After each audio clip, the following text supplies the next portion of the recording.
Prime Minister and PAP Secretary-General Lee Hsien Loong has called on members of the ruling party to be prepared for a tough fight at the next general election. Mr. Lee was speaking to party activists over the weekend at the PAP 65 Awards and Convention, likely to be the last before the next GE. Long-time political watcher, Dr. Gillian Koh, Deputy Director at the NUS Institute of Policy Studies, joins us for more on this tonight. Gillian, thanks for coming in. Hi, Steve. Hi, Don. Now, Prime Minister Lee spoke of a tough battle ahead. What's your take on it? I think it's an important statement to make. I think the party leaders are saying they don't take Singaporean voters for granted.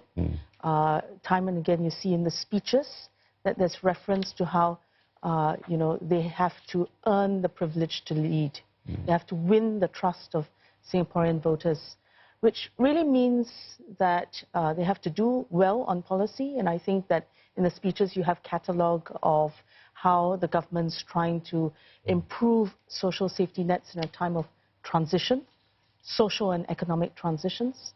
You see that there's reference to the reserved presidential election in 2017, where there's a desire to re-emphasize our multicultural identity in an age where identity politics is hot everywhere and bringing lots of fissures and division across the world. So I think it's quite important that they're saying we're cognizant of these issues. People feel that they're left behind, but the PAP will make sure that people in Singapore know that it is really the party that wants to ensure that nobody is left behind. Gillian, we are going through transformative times. Yes. We've got global uncertainty as well. That's outside our control.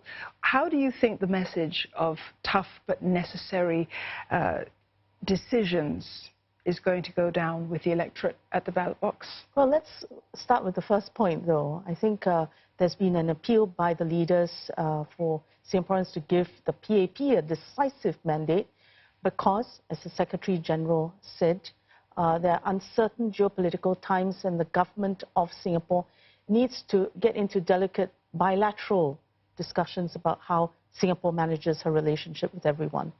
And then that means that the parties you're discussing with in the external environment have to feel that Singaporeans are behind the government.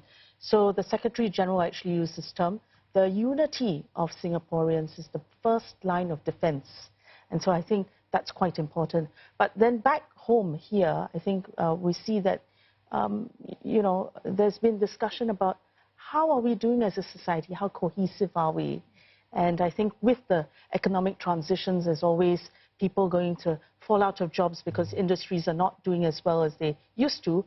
But then there are new industries as well. So how are you going to create opportunities for people to kind of say, yes, those are good jobs that we need to get ready for, to be skilled for, so that we can continue to progress.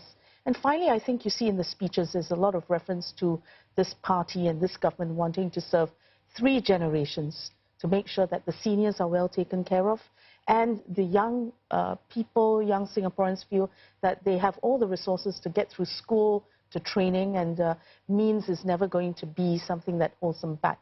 And then in between, you have, of course, the working class, working age people who have both ends, keeping their seniors well and happy, and the young in their family sort of doing as best they can, achieving their potential. And now it's not just the generations of the electorate that the PAP will have in mind, it's also the generations of their leadership as well, if you like, that are also sort of under the spotlight. Yes. What do you make of the new faces at the convention, and what can we expect from them? You never can tell. There's always 4 or 5 who are featured, fresh faces. Some of them will have been working the ground. So, but it's no guarantee that they will be fielded as candidates. What we do know is that this party always wants to refresh its slate to the order of about 1/3. So we're almost 90, and so you expect 20, 25, 30 people, new faces to be brought in. So I think that if it's already a slate that's going to feature the 4G leaders, who are quite, well, relatively new on the scene as political leaders, then you also want to see if you can get people with some heft, either in the public sector or even better in the private sector, who understand business and, to kind of complement the 4G leaders. Yeah, not easy. It's going to be a lot of new faces to deal with. Yes, for us, at least, as voters. Right? Yeah, that's right. We have to learn more about them all. Yes. Thank you so much, Yes. Gillian. Dr. Gillian Koh, Deputy Director and Senior Research Fellow at the Institute of Policy Studies at NUS.